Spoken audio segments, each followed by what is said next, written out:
ముందుగా ఇందిరా శోభన్ గారు చెప్పండి, ఏమిటి రాహుల్ గాంధీ గారు సడన్గా బీహార్ ఎలక్షన్స్కి ముందు ఈ బాంబ్ అనండి లేదా ఈ వాదన తీసుకురావటం, ఈసీ ఖండించడం, ఏమిటి ఆయన లక్ష్యం నెరవేరుతుందా? బీహార్ అప్పుడు జరిగింది కానీ ఏమి పర్పస్ సర్వ్ అయినట్టు లేదు కదా. బీహార్ అది స్పెషల్ ఇంటెన్సివ్ రివిజన్కి వ్యతిరేకంగా చాలా ఆందోళన చేసిన పెద్ద ప్రయోజనం దక్కినట్లేదు. ఇప్పుడు హర్యానా ఎందుకు తీసుకొచ్చారు ప్రస్తావనకి?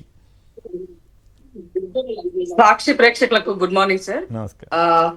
మీకు అలాగే ప్యానెల్లో ఉన్నటువంటి సోదరులకు కూడా. ముఖ్యంగా రాహుల్ గాంధీ గారు ఇవాళ కొత్తగా మాట్లాడట్లేదు సార్. చాలా రోజుల నుంచి కూడా దేశవ్యాప్తంగా పార్లమెంట్ ఎన్నికల సందర్భంలో Bharatiya Janata party election commission ఏ విధంగా ఉపయోగించుకొని అదే ఎలా విధ్వంసానికి గురి చేస్తున్న దానికి చాలా ఎగ్జాంపుల్స్ ముందు పెట్టారు. పక్క రాష్ట్రంలో ఉన్న ఆంధ్రప్రదేశ్ లో కూడా జగన్మోహన్ రెడ్డి గారు కోల్పోవడానికి కారణం ఏంటో కూడా ఎలాంటి జరిగిందో కూడా చెప్పడం జరిగింది.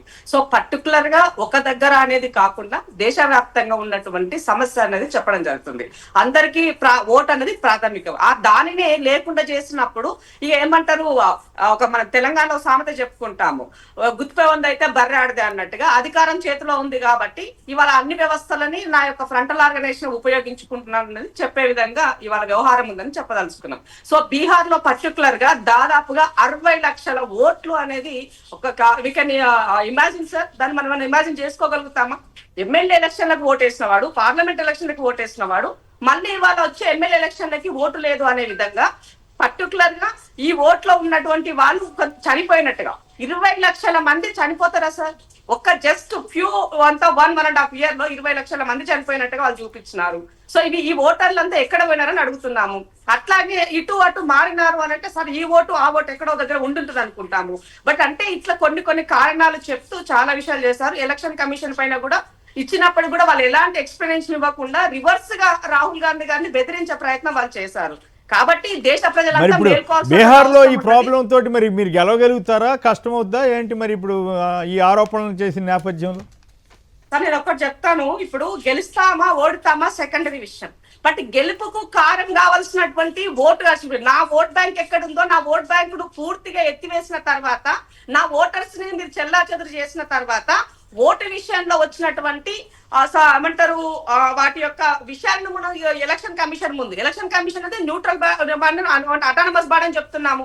మరి అటానమస్ బాడీగా దాని పని తను చేస్తలేదు అన్నది కదా ఇప్పుడు మనం చేస్తున్న ఆరోపణ. ఇప్పుడు సుప్రీంకోర్టు కూడా వీటికి సంబంధించినటువంటి విషయాల వల్ల సీరియస్ గా తీసుకోవాల్సినటువంటి అవసరం ఉంది సార్. వ్యవస్థను కాపాడాలి, ప్రభుత్వాలు ఏమున్నా సరే అవి లేకుండా ఈ రకమైనటువంటి లైన్ లో వెళ్ళినప్పుడు ప్రజాస్వామ్య దేశం అని మనం చెప్పుకోలేము.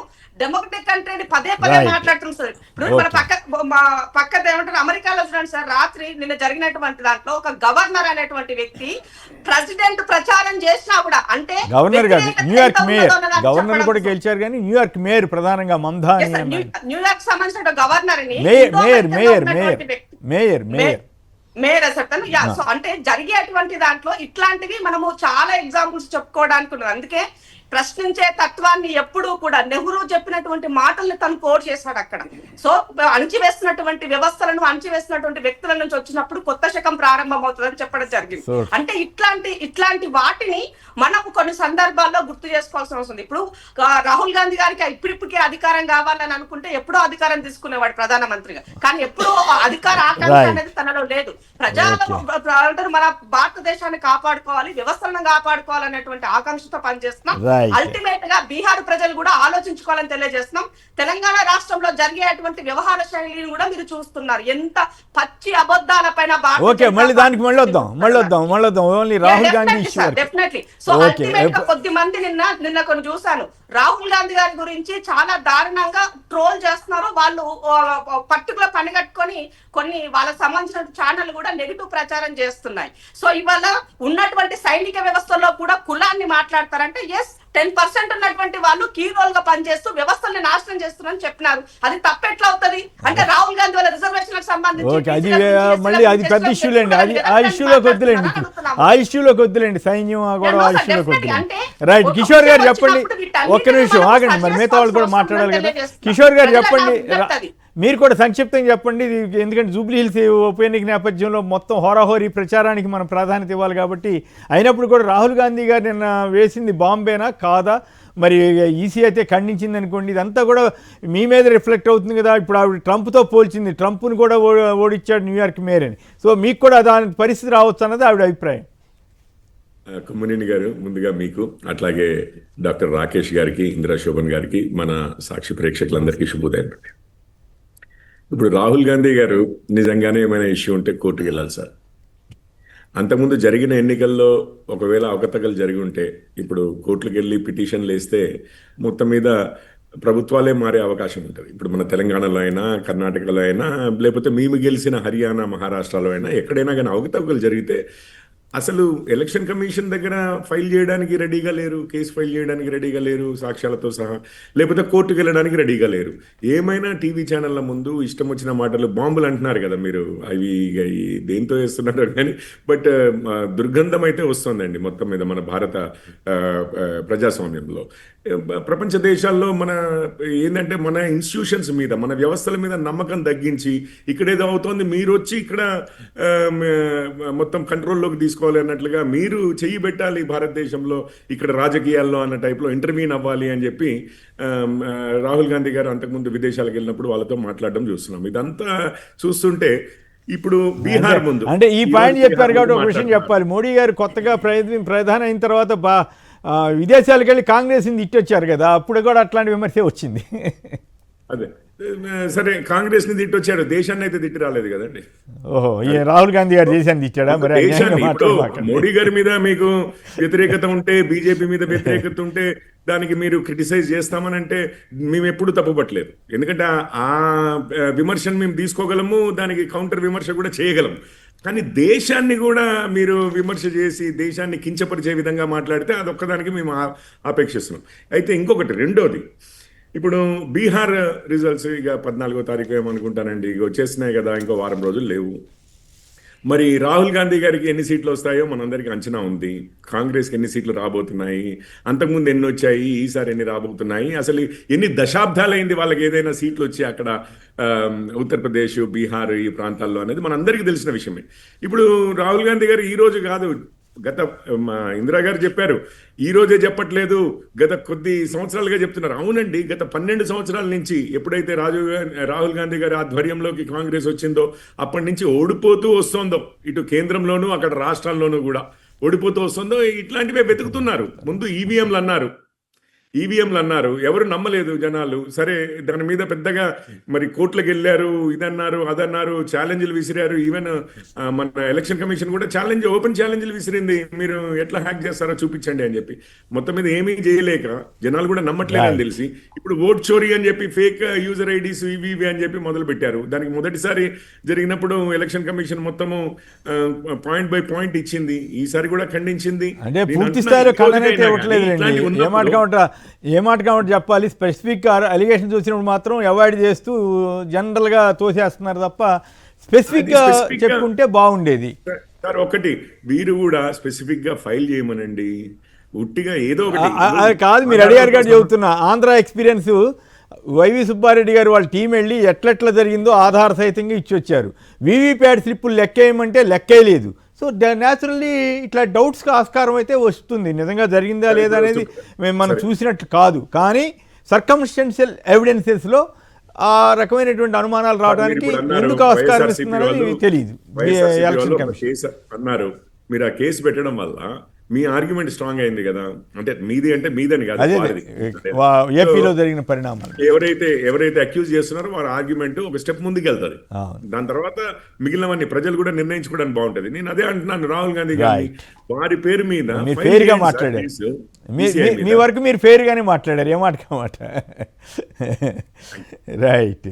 ఓకే, మీరు కూడా వాళ్ళిద్దరు పంచాయతీలో మీరు కూడా జోక్యం చేసుకుంటారా రాహుల్ గాంధీ ఇష్యూలో? Good morning sir. Good morning Kommineni Srinivas గారు, మీకు అదేవిధంగా పోరెడ్డి కిషోర్ రెడ్డి గారికి, ఇందిరా శోభన్ గారికి, సాక్షి టీవీ ప్రేక్షకులకు. సార్, ఆల్రెడీ ఇక్కడ మేము కూడా కాంగ్రెస్ పార్టీ ఓట్ చోరీ పాల్పడుతుందని చెప్పేసి మేము కంప్లైంట్ కూడా చేశాం. జూబ్లీహిల్స్ లో ఒకటే ఇంట్లో ఎన్ని ఓట్లు ఉన్నాయని చెప్పేసి ఓట్ చోరీకి కాంగ్రెస్ పార్టీ పాల్పడుతుందని ఆధారాలతో, రాహుల్ గాంధీ లేక పీపీటీ పెట్టి సపరేట్ ఊకోలే, మేము ఆధారాలతో సహా ఎలక్షన్ కమిషన్కి సబ్మిట్ చేశాం. నేను బీజేపీని డిమాండ్ చేస్తున్నా, సరే బీజేపీ కావచ్చు, కేంద్ర ప్రభుత్వాన్ని డిమాండ్ ఏం చేస్తున్నారంటే ఎలక్షన్ కమిషన్ వెంటనే దాని మీద చర్యలు చేపట్టాలి. అక్కడ ఓట్ చోరీ ఏ విధంగా పాల్పడరో వాటికి డీటెయిల్స్ కూడా మొత్తం కూడా మేము ఎవిడెన్స్ తోటి సబ్మిట్ చేసినాం. మరేం చర్య తీసుకోవాలి? ఇప్పటివరకు చర్యలు తీసుకోవాలి. అదేవిధంగా ఇప్పటికీ మేము ఐడెంటిఫై చేస్తున్నాం ఓట్ చోరీకి ఏ విధంగా కాంగ్రెస్ పార్టీ ఇక్కడ పాల్పడుతుంది అనేది. కాబట్టి వాటన్నిటి మీద కూడా చర్యలు తీసుకోవాలి.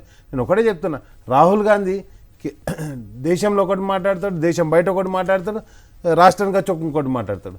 ఏది రాజ్యాంగాన్ని చేతిలో పట్టుకొని పాంచినాయని చెప్పేసి ఎవరైనా పార్టీ ఫిరాయింపులకు గురైతే వెంటనే నేను సస్పెండ్ చేస్తా, అసలు పార్టీ ఫిరాయింపులు మారినోడు తెల్లారే సస్పెండ్ కావాలంటాడు.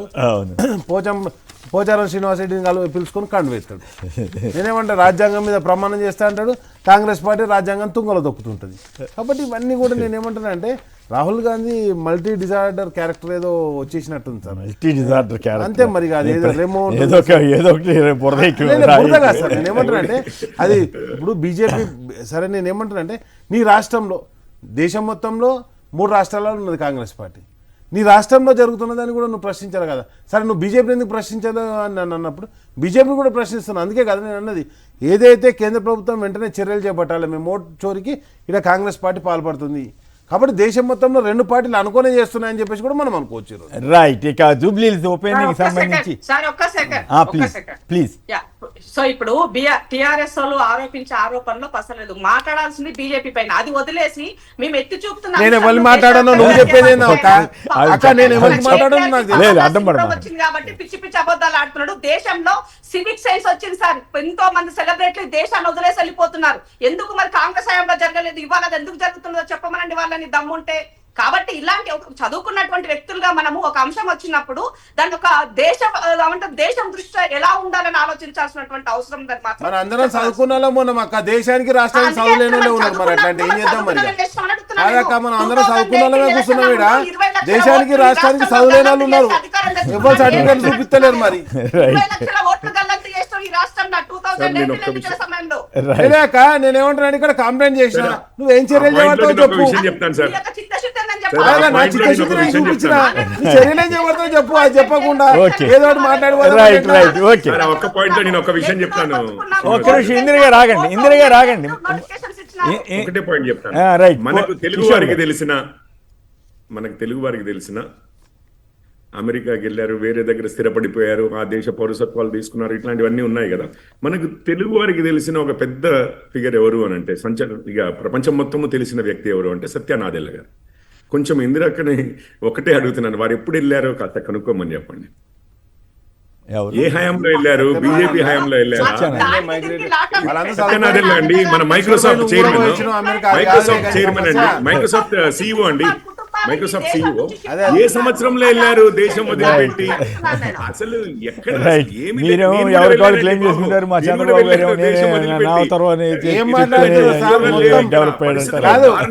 ప్రపంచంలోకి తెలుగు వాళ్ళందరినీ పంపించింది మీ అలయన్స్ పార్టీ చంద్రబాబు నాయుడు గారు ఆధ్వర్యంలోనే. అది మర్చిపోతున్నాం. తుఫాన్ ఆపుదామని ట్రై చేస్తే ఆగలేదు. వెళ్ళినప్పుడు దాన్ని పాజిటివ్ గా తీసుకుంటున్నామా, తెలుగు వారము నెగిటివ్ గా తీసుకుంటున్నామా అనేది ముందు నిర్ణయించుకోవాలి అంటున్నా. అట్లా కాదు, కింగ్ ఫిషర్ విజయ్ మాల్యా గారు, లలిత్ మోడీ వీళ్ళంతా చాలా కథ ఉందండి. ఇప్పుడు ఆ ఇష్యూలోకి వెళ్తే కష్టమైపోతుంది కిషోర్ గారు. రైట్. అయితే ఒక ఇంట్రెస్టింగ్ వార్త నిన్న నమస్తే ఒక్క నిమిషం మన ఇందిర గారు సమాధానం చెప్పాలి దీనికి. ఈ ఫ్రీ బస్ వచ్చిన తర్వాత జరుగుతున్న పరిణామాల్లో రాహుల్ గాంధీని తిప్పిన ఆటో వాళ్ళ 2 ఏళ్లలో దివాలా తీశారట. మస్రత్ అలీని నిండా ముంచిన బస్పాసుర హస్తం అంటూ వీళ్ళు ఒక కథనాన్ని ఇచ్చారు.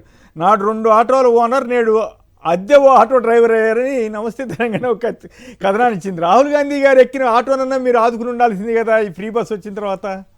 సార్ ఒక మాట చెప్తాను, ఒక వ్యవస్థలో ఒక పాలసీ మేకింగ్ లో జరిగినప్పుడు దానికి ఆ వ్యక్తి కూర్చున్నాడు కాబట్టి అది మొత్తం నష్టపోయిందని మాట్లాడితే ఎట్లా సార్? ఇంత అబద్ధాలు ప్రచారం చేశారు నమస్తే తెలంగాణ గురించి, మనం కోట్ చేసి మాట్లాడితే ఎట్లా సార్? కొన్ని సాక్ష్యం తీసుకొని కోట్ చేసి మాట్లాడని సంతోషపడతాం. ఇది అబద్ధం అయితే ఇది ఖండన ఇచ్చారా? కాదు, గవర్నమెంట్ ఖండన ఇచ్చిందా? నాకు తెలీదు, నేను అనుకోకుండా చూస్తా ఉంటే ఇది ఆసక్తికరం అనిపించింది తప్ప నాకు కాంగ్రెస్ మీద వ్యతిరేకత లేకపోతే ఇటువంటి వాళ్ళని కాదు ఏమండి ఇది అబద్ధం రాశారా నిజం రాశారా మీరు అని అడగండి సార్. ఆటో డ్రైవర్ ఉన్నాడు కదా, ఆటో డ్రైవర్ అయితే ఎక్కడికి పారిపోలే కదా సార్. ఆటో డ్రైవర్ ఎట్లున్నాడో తెలుసే కదా సార్. మేము కూడా అడిగినాం ఆటో డ్రైవర్ను, అందరూ అడిగారు, మేము అడగడం కదా వాళ్ళ దగ్గర. వాళ్ళ కన్సల్ట్ ఆ రాహుల్ గాంధీ నింపిన ఆటో డ్రైవర్ కూడా వాళ్ళకి కలిసి అంటే వాళ్ళు ఎంత అధికారంలో ఉన్నారో అర్థం చేసుకోండి సార్. కానీ సార్ నా రిక్వెస్ట్, ప్రభుత్వంలో మేము ఉన్నాం కాబట్టి మిమ్మల్ని రిక్వెస్ట్ అడుగుతారు. నా సోదరుని నమస్తే తెలంగాణలో వచ్చినటువంటి అతని కాంటాక్ట్ నెంబర్స్ డీటెయిల్స్ మాకు సెండ్ చేయమని ఏ, చెప్పండి. ప్రభుత్వం కాదా? అసలు ఏం అంటే జరిగిందో వాళ్ళ తెలుసుకున్న కాంటాక్ట్ లో కూడా తీసి పడేసి రక్క తిప్పిన వాళ్ళను ఇంత దారుణం ఉంటుంది అక్క, డిలీట్ చేసేసి ఎలక్షన్ ప్రజల్ని. సందర్భంలో కాంగ్రెస్ పార్టీ గెలుపుకు దగ్గరలో ఉంది కాబట్టి అది లేదు అని చెప్పడం కోసము, బురద జరగడం కోసమే మనకు అనిపించింది. రోజు అబద్ధాలే మాట్లాడుతుంది ఆ కరపత్రిక. అందుకని అసలు ఈ రాష్ట్రంలో ఆ పత్రికను బ్యాన్ చేయాలని కోరుతున్నా నేను. ఇవాళ అట్లా కాదు, అట్లా అన్యాయం అన్యాయం ban అట్లా చేయాలి. కాదు. మీరు కాదు నేనేమి ఈ పత్రిక మద్దతుగానో లేకపోతే బీఆర్ఎస్ కి మద్దతుగానో లేదా కాంగ్రెస్ వ్యతిరేకంగా నేను మాట్లాడట్లా. కానీ ఈ వార్త నాకు ఆసక్తి కలిగించింది. కాదు నాకు ఈ వార్త ఆసక్తి కలిగించి నిజంగానే ఫ్రీ బస్ వల్ల సరే, వాళ్ళ కొన్ని పత్రిక చోట్ల ఏం జరుగుతుందో చూపిస్తా. మాకు తెలుసు. అది వేరే సార్, విషయం. మీకు నిన్న విషయం వాళ్ళ తెలుసా? పత్రిక చూపిస్తా. సార్, ఎంత ఒక చిన్న దిగజారి మాట. మీకు ఏం విషయం చూపించిన తెలుసా, సార్? రిజర్వేషన్లు ఎత్తేస్తారు. కొమ్మినేని గారు. ఎవరు ఎత్తేస్తారు కొమ్మినేని గారు రిజర్వేషన్లు ఒక మాట. రాష్ట్రంలో? ఒక్క నిమిషం. ఈ పత్రిక చూపిస్తున్న పాటు ఇందాక మనము ట్రంప్ ఈ పత్రిక ఎగ్జాంపుల్ చూపిస్తున్న తీసుకొని రిజర్వేషన్లు మాట్లాడాం ఎత్తేస్తాయని కదా. ముఖ్యమంత్రి సార్, మాట్లాడుతుండు. అది కాంగ్రెస్ పత్రిక అది. కరపత్రిక వాళ్ళదే కదా సార్. అక్కడ తెలుగుదేశం కు కాంగ్రెస్ కు రెండింటికి ఒకటే ఏజెంట్ సార్, ఇదే పత్రిక అది. కొమ్మినేని గారు ఒకసారి వినండి. నేనేమో please. రిజర్వేషన్లు ఒక్క నిమిషం, ఎత్తేస్తాను ఎవరు ఒక్క నిమిషం. ప్రకటించారు? ఒక్క మేము ప్రభుత్వంలో ఉన్నాం, రిజర్వేషన్లు Right. సార్, నిన్న మనము Okay. నిన్న జరిగినటువంటి ఎగ్జాంపుల్ ఇప్పుడు ఇందాక మనం ట్రంప్ ని ఎగ్జాంపుల్ తీసుకున్నాం కదా, అక్కడ కూడా ఫ్రీ బస్ అక్కడ అనేది జూబ్లీ వాళ్ళ హిల్స్ ఎన్నికల ప్రచారం సార్. ఎన్నికల ప్రచారం భారతదేశంలో తెలంగాణలో వచ్చినటువంటి ఫ్రీ బస్ అనేది అమెరికాలో అది కూడా ఢిల్లీలో వచ్చింది సార్ first. తీసుకున్నటువంటి నినాదం. అది తెలుసుకోమని చెప్పండి వాళ్ళకి. ఎక్కడ చేసినా అక్కడ ఆటోలు అమెరికాలో కూడా ఆటోలు ఉంటాయా? ఆటోలు పెడతారు సార్, కొన్ని రోజులు తెలియదు పెడతారు. నేనేమంటున్నానంటే సార్ ఫ్రీ బస్ పథకం వీళ్ళైనట్టు చెప్పుకుంటారు. ఢిల్లీలో ఫస్ట్ కేజ్రీవాల్ గారు తీసుకొచ్చారు. రైట్ ఓకే కిషోర్ గారు సంక్షిప్తంగా మళ్ళీ మీరు కూడా నాకు అవకాశం లేదు అనుకుంటుండటం కోసం సంక్షిప్తంగా నిజంగానే రాహుల్ గాంధీ ఎక్కిన ఆటో దివాళా తీసింది వాస్తవం కాదని ఆవిడ అంటున్నారు, వాస్తవం ఈయన అంటున్నారు. మీరు ఎటువైపు? ఏం లేదండి, రెండే ఇవి ఉన్నాయి. ఒకవేళ వాస్తవం అయితే వాళ్ళు అడ్రస్ చేయాలి, ఇన్వెస్టిగేట్ చేసి, వాస్తవం కాకపోతే పరువు నష్టం దావా వేయాలి. Bus that's it. ఓకే, ఈ రెండు పాయింట్లు చెప్పారు. సో కరెక్ట్గా చెప్పారు, బాగా చెప్పారు. మరి వారే చూసుకోవాలి. రాహుల్ గాంధీ ఎక్కితే కాంగ్రెస్ దివాళ తీసింది, ఈ ఆటో ఒకటి దివాళ చేయడం సార్. భలే ఉన్నారు. నాయకుడు దానికి ఎట్లా చెప్పాలి? అయ్యింది. రైట్